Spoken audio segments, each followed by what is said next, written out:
Alrighty, man, I am back. I'm sorry about that. The camera girl was doing everything in her power to keep that camera alive, and the battery, it's an original battery we got with the camera more than a year ago. And 2 years ago. Let's face it, man, you know, where the stuff comes from, it's not always the greatest. Let's just say that.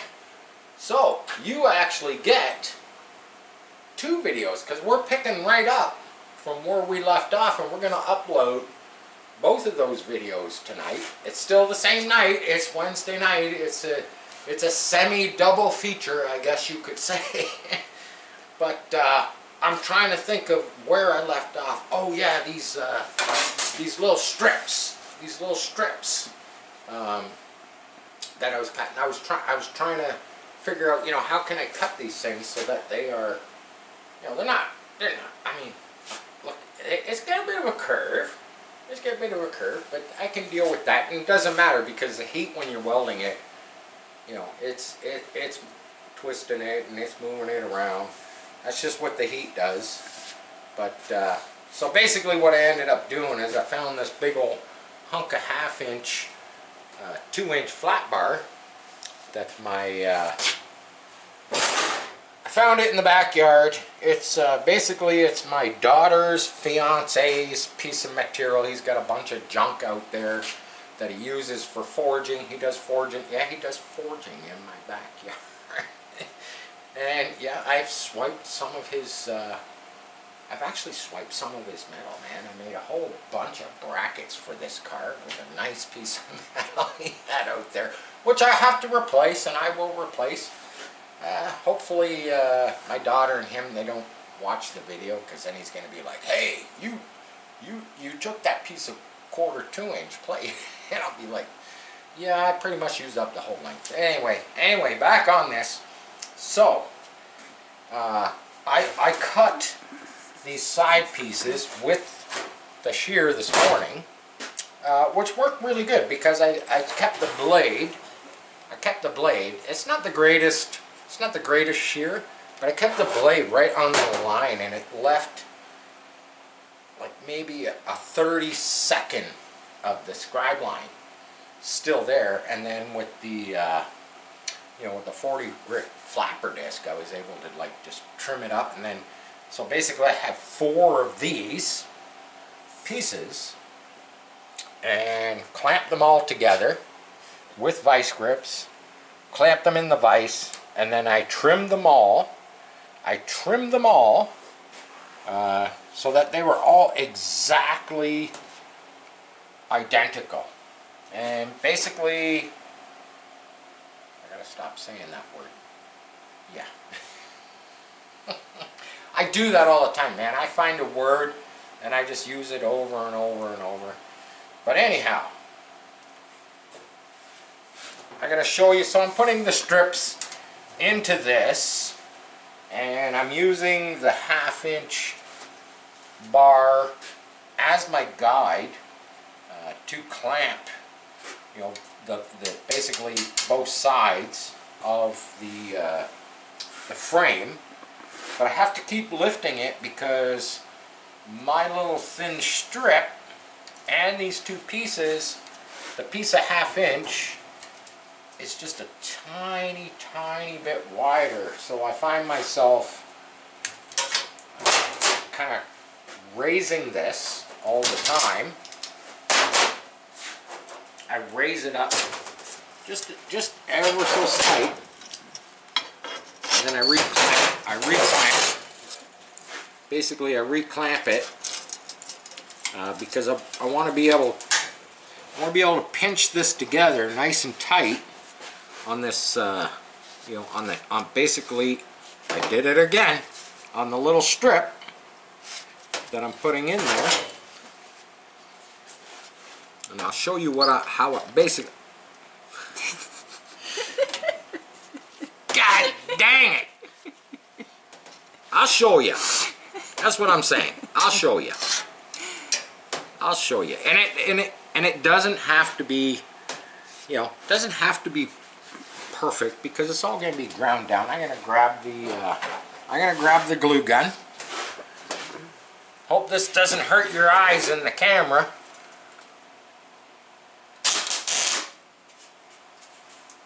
Oh, that wasn't the greatest weld.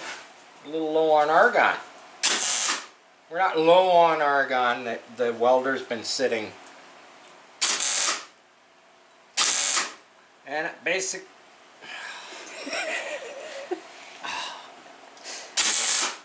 I need a new vocabulary. I'm stitch welding.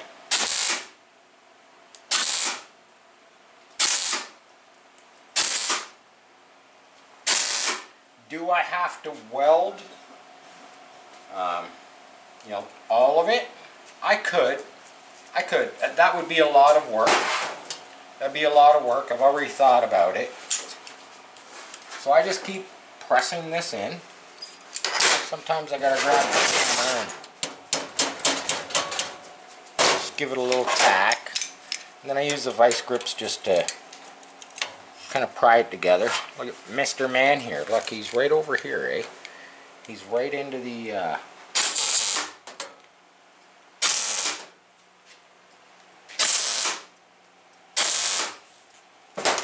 and I just keep moving along.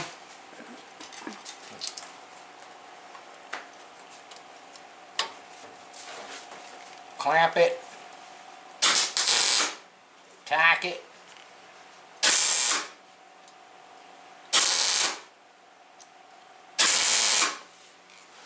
And keep moving along, and so on, and so on, and so on.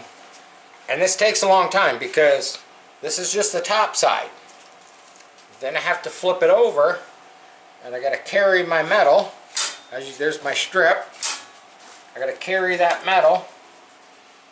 And sometimes, like right here, you can see the metal is gone down below. So I have a little piece of scrap. And I lift this up and I stick it like that. And then I kind of, I carry on.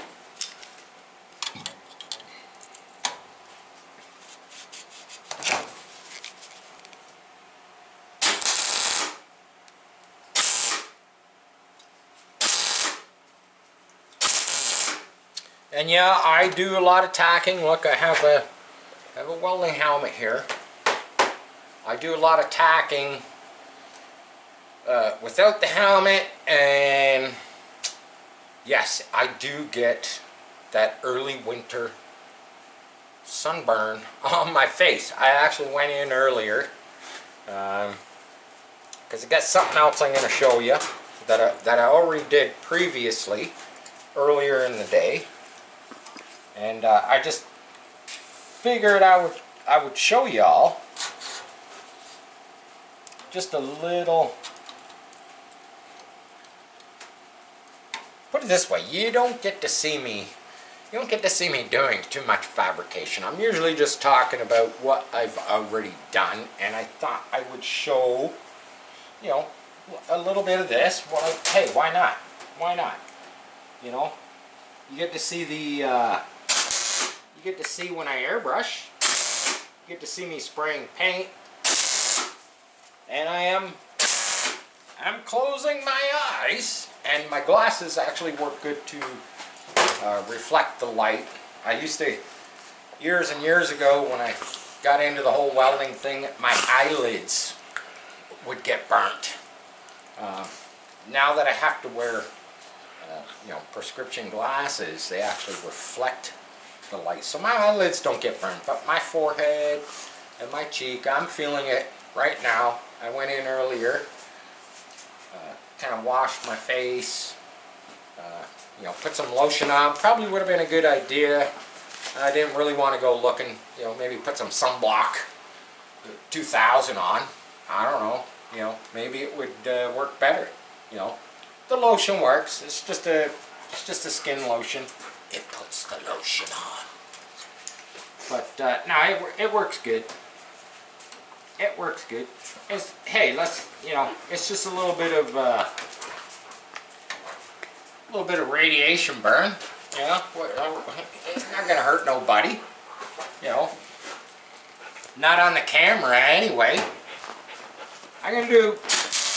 The dog's over there bugging the camera girl. I'm surprised he's not. Usually he's like all over these. Usually he's all over these sparks when I'm welding.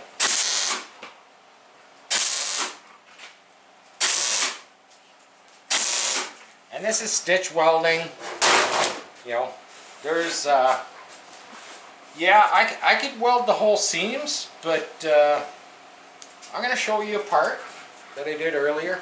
I'm going to just come closer to the camera. I'll hold that. So I've got one rail done. There you go. There you go. There's one of the rails. You can see it's been all ground down. There's still some minor. You can see right there. You can see the little gaps where the seam is. I don't. You know what? I was getting pretty good penetration, and I think once this now don't forget that this the frame. If you look at this one.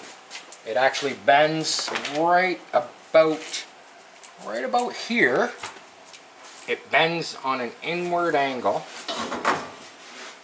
and it's pretty parallel from here back, and then it comes forward, and then right here, right about here, it kicks back out.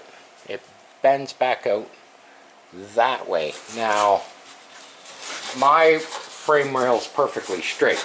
My idea is to take the zip cut this, put the bend in it, you know, weld it back up, come up to the front, same thing on the other side, do a cut, bend it, weld it back up, make the cross members, you know, front and rear.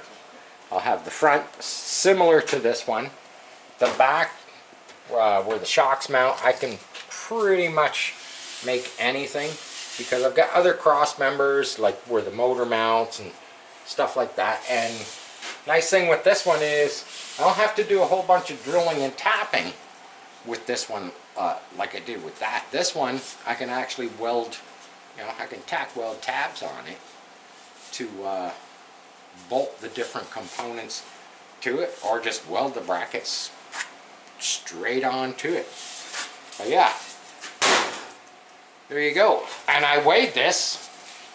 This, I believe, is lighter, even though it's 18 gauge. You know, it's a pound and a half. Pound and a half. Pound and a half. Couple cross members. You're talking like 4 pounds for, you know, perfectly good chassis. And all, like I say, those little gaps and seams and stuff, I'm not too worried about them because once it's this frame, you know, don't know if this is going to be my hot rod car or somebody else's, but once it's all primed, painted, you know, once it's all fabricated, you're never going to see any of those little seams. Could they open up? Nah, I doubt it. I got way too many tacks. I got way too many tacks on there. Now, I posted some pictures of these, and people were saying, well, if you got to drill holes, you should put a little sleeve in there. Well, I'm telling you right now, I don't have to put sleeves. I got 2 places. I got a trailing arm that goes here to the axle, which will be down low, and then I've got a trailing arm from this little point. And there's no way you're going to squish that little, you know, this little triangular piece with a nut and a bolt. You know, it just ain't going to happen. Everything else that goes on it is going to be, you know, probably tack welded or welded to it. But there you go. got to see me do some fabbing. You got a little extra kind of double, semi-double shot. Yeah, why am I waving it at the camera? There you have it. Sharp Customs, man. Hope you enjoy. Love you all. Peace. I'm out.